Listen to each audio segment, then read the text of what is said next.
Hello students, good morning to all of you. Welcome to Sifton School online classes. I am Rajkumar, your science teacher. Today I will teach you the next topic of nylon, of synthetic fibers and plastics, which is chapter 3 of your science book. Open your book and page number 37. This is the chapter 3, synthetic fibers and plastics. We will already study about synthetic fibers, natural fibers, and first synthetic fibers, rayon, and after that the next topic is nylon. Okay, this is the page number 37 and the topic is nylon. Okay, open your book. Be careful and listen very carefully. Let's start. तो बच्चों पिछले topics जो था वो rayon था। Rayon के बारे में हमने पढ़ा था और उसके बारे में बहुत सारी जानकारी भी मिली हमें कि वो कैसे बनता है, किसका बनता है, क्या वो फुल्ली नेचुरल है या फुल्ली सिंथेटिक है, इसके बारे में हम लोगों ने पढ़ा था। तो आप एक बार आज का वीडियो देखने से पहले पिछले वाले वीडियो को एक बार रिवाइज़ कीजिएगा, बुक्स को पढ़िएगा, उसमें जो इम्पोर्टेंट बातें आपको लगे उसको राइट डाउन कर लीजिएगा। ओके, आगे बढ़ते हैं। Nylon, it is an another very common man made fibre. ये दूसरा बहुत ही कॉमन जो आम लोगों में प्रचलन है, यानी बहुत ही ज़्यादा कॉमन है, सब जानते हैं इनके बारे में। ये मैन मेड फाइबर है। It is purely synthetic. ये क्या है? प्योरली सिंथेटिक है। जबकि रेयॉन जो था वो ना तो प्योर सिंथेटिक था ना ही आर्टिफिशियल था। उसका रीज़न भी बताया था आप लोगों को। नाइलॉन वाज फर्स्ट सिंथेसाइज्ड इन 1931। ये नाइलॉन को सबसे पहले, चूँकि मैनमेड है तो इसे बनाया गया होगा किसी न किसी के द्वारा, तो ये सबसे पहले जो बनाया गया था वो बना था 1931 में। नाइलॉन रिप्लेस्ड वुलन और silken stockings as they were cheaper and easily available. और आपको पता है नाइलॉन जो है वो उल के और सिल्क का जो स्टॉक्स था मार्केट में, उससे उस सबको रिप्लेस करके और उसकी जगह पे नाइलॉन का स्टॉक्स होने लगा। क्यों? क्योंकि ये बहुत ही सस्ता था और आसानी से मिलने वाला था, आसानी से मिल जाता था। Initially nylon was prepared from coal, water and air. अगर नाइलॉन का प्रिपरेशन की बात करें कि वो कैसे बनाया गया था सबसे पहली बार, तो कोल, वाटर और एयर को मिला करके तब बनाया गया था। But now it is a polymer of 2 monomers. शुरू में आपसे क्वेश्चन पूछेगा कि नाइलॉन कैसे बनता था, किससे बनता था, आपको बताना है कोल, वाटर एंड एयर। ठीक है, लेकिन अब इसको फैक्ट्रीज़ में दूसरे तरीके से यानी पॉलीमर से बनाया जाता है। एंड इसके अब 2 पॉलीमर हैं, 2 मोनोमर, इसके पॉलीमर्स हैं, उसका 2 मोनोमर्स है। एक है हेक्सा मिथिलीन डायमीन, देखिए यहाँ पे लिखा हुआ दिख रहा है, hexa methylene diamine and adipic acid combined together. Hexa methylene diamine and adipic acid को दोनों को मिला करके तब जा करके नाइलॉन का प्रिपरेशन होता है। ठीक है, nylon fibre is elastic, strong and light in weight. जो नाइलॉन फाइबर है वो बहुत ही मजबूत, इलास्टिक, लचीला और हल्का होता है वेट में। ठीक है, इट ड्राइज ईजिली, ये अच्छे से आसानी से सूख जाता है। It's fabric does not require ironing. इसके जो फैब्रिक्स हैं उसको आयरन की ज़रूरत नहीं होती है, वो खुद स्ट्रेट रहते हैं सीधे रहते हैं। Nylon garments last for a long time as they are wear resistant. Nylon का जो कपड़ा होता है, गारमेंट्स जो होते हैं, वो बहुत लंबे समय तक चलते हैं क्योंकि ये लोग वेयर रेजिस्टेंट हैं। ठीक है, वेयर रेजिस्टेंट का मतलब आप इनको ज़्यादा दिन तक पहन सकते हैं, कुछ दिक्कत नहीं होता है, कोई नुकसान नहीं होता है जल्दी। इट इज़ लस्ट्रस नाइल, और ये लस्ट्रस होता है। लस्ट्रस की प्रॉपर्टी बताया था, शाइनिंग प्रॉपर्टी, यानी इसके जो रेशे होते हैं, जो फाइबर्स होते हैं, इसके जो कपड़े बनते हैं वो चमकते रहते हैं, चमकदार होते हैं। ठीक है, शाइन करते रहते हैं। Nylon threads are very strong due to all this properties. Nylon has many uses. Nylon का जो धागा होता है, तो थ्रेड्स होता है, वो बहुत ही ज़्यादा स्ट्रॉन्ग होता है। इसकी वजह से, ये सारे प्रॉपर्टी की वजह से नायलॉन का बहुत सारा यूज़ होता है। ठीक है, एक फैक्ट्स टू नो दिया है आपका, क्या दिया हुआ है? The first mass produced consumer product using nylon was toothbrush bristles in around 1938।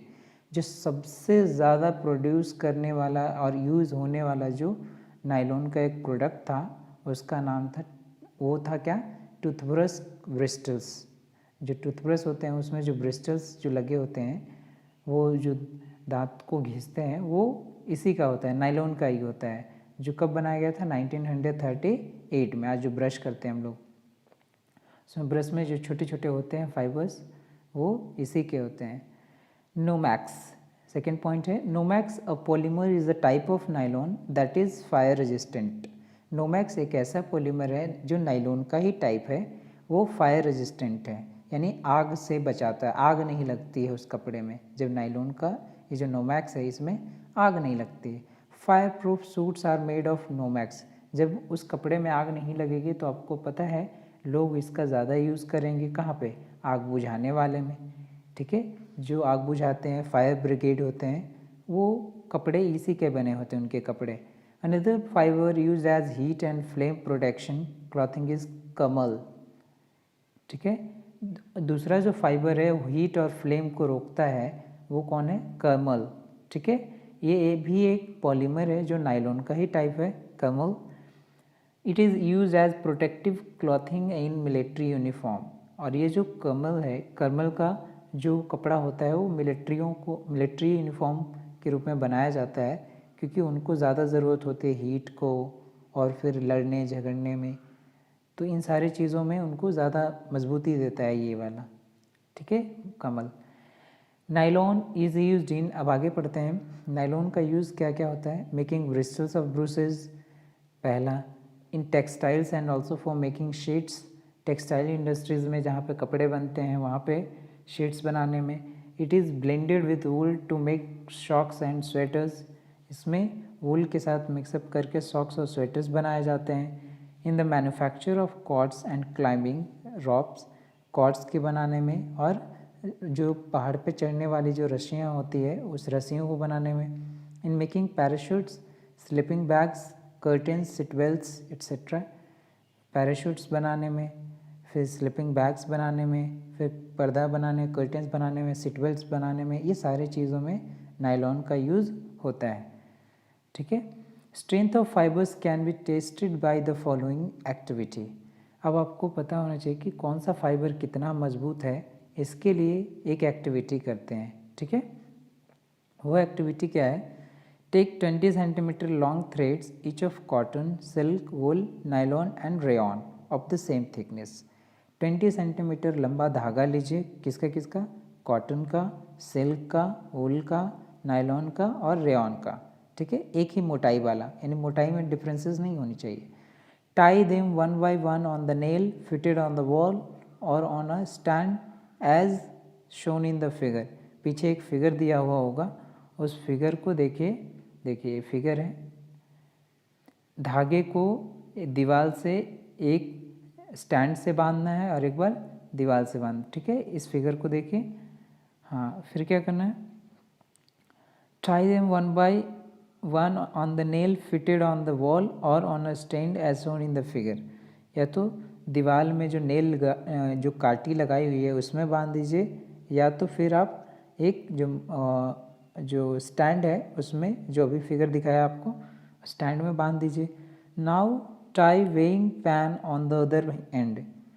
एक देखिए फिगर में एक स्टैंड में एक एंड बांधा गया है, ठीक है, और दूसरा जो एंड है उसमें एक पैन लटकाया हुआ है। ठीक है, जिसमें कुछ वेट्स रखे हुए हैं। ठीक है, और उसके बाद क्या करना है आपको? एक टेबल बनाना है। The thread which can put weights in the pan starting from the lightest and note how much a particular thread can withstand before it breaks. और उस पैन में जो है बारी बारी से करके कुछ वेट्स का उसमें डालिए, जैसे 100 ग्राम, 150 ग्राम, 200 ग्राम, इस तरीके से करके कुछ वेट्स उसमें डालिए। और तब तक डालते रहिए, तब तक वेट्स का वैल्यू बढ़ाते रहिए जब तक कि वो धागा टूट ना जाए, यानी टूटने से जस्ट पहले। एक टेबल बनाइए and the thread which can withstand more weight is stronger. और जिस धागे से पैन जो लटकाया अगर उसमें ज़्यादा वेट लटकाया हुआ है बाकी अदर थ्रेड्स के कंपैरिजन में, तो जिसमें ज़्यादा वेट वाला है वो थ्रेड ज़्यादा मजबूत है, ज़्यादा स्ट्रॉन्ग है। In place of the pan you can use small polythene bags and equal size small pebbles to replace the weights. अब पैन की जगह पे आप एक पॉलीथीन भी ले सकते हैं, पॉलीथीन बैग्स भी उसमें बांध सकते हैं।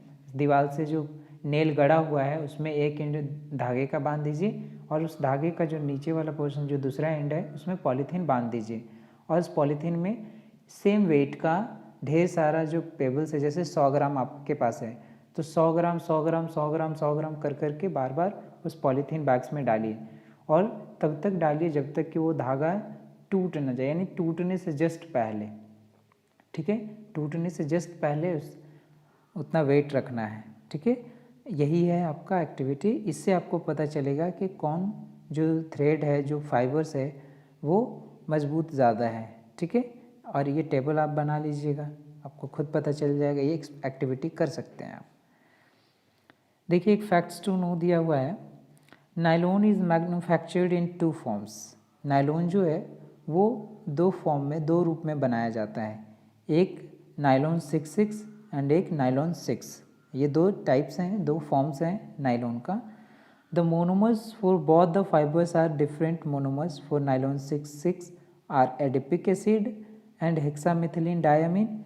देखिए ये जो नायलॉन 66 है और जो नायलॉन 6 है ये 2 कंपाउंड्स हैं, 2 नायलॉन का टाइप्स है, फॉर्म्स है। इनके दोनों का जो मोनोमर्स है वो अलग अलग है, ठीक है। मोनोमर्स जो नायलॉन 66 का है उसका मोनोमर्स कौन है, adipic acid and hexamethylene diamine. और नायलॉन 6 का जो मोनोमर है वो है कैप्रोलैक्टम। वो कौन है, कैप्रोलैक्टम, ठीक है।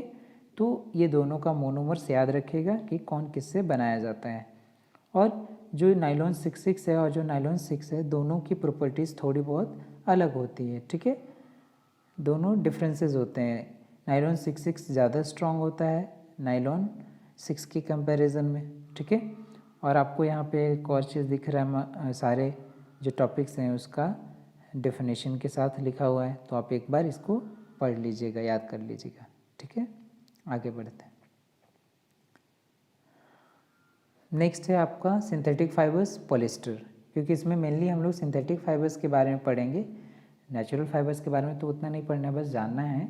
इसलिए पहला रेयॉन, दूसरा नायलॉन और तीसरा पॉलिस्टर। तो polyester is a fibre that contains many Easter units.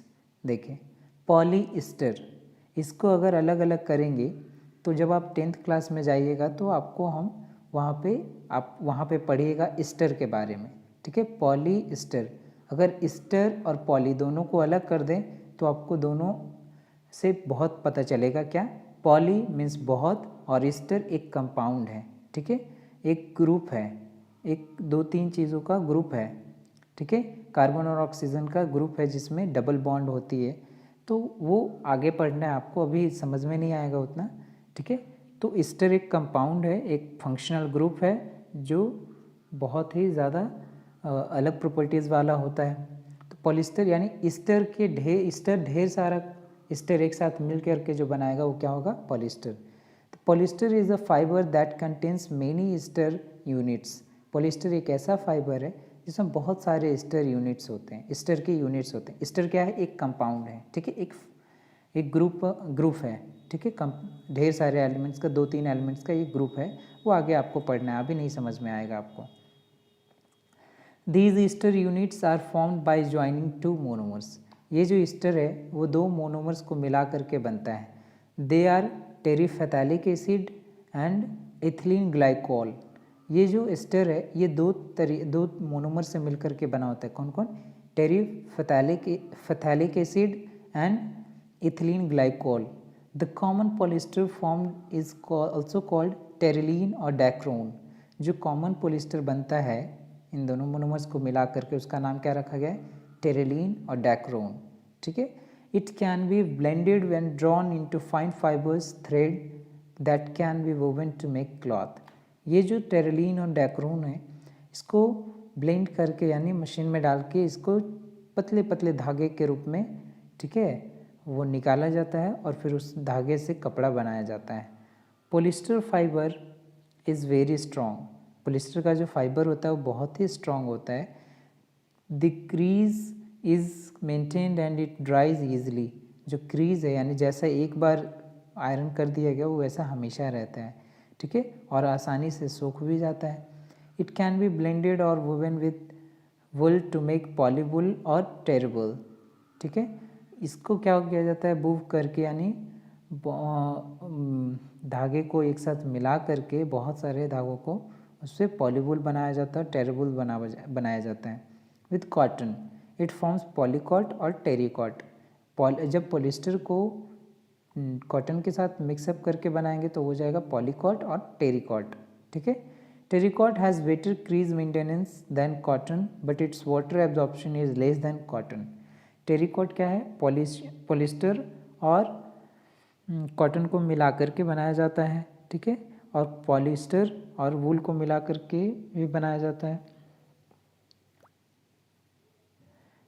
तो आपको ये जो टेरी कॉटन है वो बेटर क्रीज मेंटेनेंस देता है, एक बार जैसा है वैसा ही रहेगा हमेशा, लेकिन जो वाटर का जो एब्जॉर्प्शन कैपेसिटी है वो बहुत ही कम होता है, ठीक है, कॉटन की कंपैरिजन में। Polyester has good resilience, that is it has an ability to return its original shape after has been stretched और कंप्रेस्ड। पॉलिस्टर का एक बहुत ही अच्छा रेजिलेंस है। रेजिलेंस मतलब क्या होता है, वैसा प्रॉपर्टी, वैसा एबिलिटी जो स्ट्रेच या फिर उसको कंप्रेस करने के बाद वापस ओरिजिनल जैसे था वैसे ही हो जाए। अगर आप कॉटन कपड़े को जैसे तैसे मोड़ मार के रखते हैं तो उस पर अलग तरीके का क्रीज बन जाता है, लेकिन जब टेरी कॉटन को आप मोड़ करके भी रखिएगा तो वापस जब उसको खोलिएगा तो वो सीधा ही रहेगा, ठीक है। इसीलिए इसको कहा जाता है क्रीज मेंटेनेंस इसका ज़्यादा होता है। It is moth resistant. Moth मतलब क्या होता है, जो उस पर वाइट कलर का भूआ टाइप का लग जाता है उसको मॉथ बोलते हैं, वो नहीं लगता है इस पर, इस कपड़े पे। Due to the above properties polyester can be use in the following ways. ये सारे प्रॉपर्टीज़ के बेसिस पे पॉलिस्टर का भी यूज़ क्या है, बहुत है। Terylene is elastic so it is use to make conveyor belts, ठीक है। टेरिलीन एक इलास्टिक कन्वेयर बेल्ट्स, ठीक है। कन्वेयर बेल्ट्स क्या होता है, वो एक बेल्ट की तरह होता है जिसमें सामान रखने पर एक जगह से दूसरे जगह मूव करके चला जाता है, ठीक है, आसानी से। Being light weight, it is use to make light weight sails. Light हल्का होने के कारण वेट में, इसीलिए जो नाव होते हैं बड़े बड़े उसमें इसको लगाया जाता है, ठीक है, ताकि नाव आसानी से चल सके। It is use for making magnetic recording tapes. और ये जो है मैग्नेटिक रिकॉर्डिंग टेप्स, जो गाना सुनते हैं वो रिकॉर्ड करने में ये बहुत ही हेल्पफुल होता है। टेरिकॉट और polycot is used as dress material. Terrycot और पॉलीकॉट जो है वो ड्रेस मटेरियल यूज़ करने में होता है, ड्रेस बनाने में होता है। टेरेबल और polywool is use to make sweaters, shawls, carpets. ये सारी चीज़ बनाने में टेरेबल और पॉलीवुल का यूज़ होता है, ठीक है। तो ये था आपका पॉलिस्टर। और यहाँ पे एक फॉर्मेटिव असेसमेंट दिया है जो एक्सरसाइज 1 है, इसको टोटली आप कर लीजिएगा अपने, ठीक है, और इसको नोट्स कॉपी में बना लीजिएगा।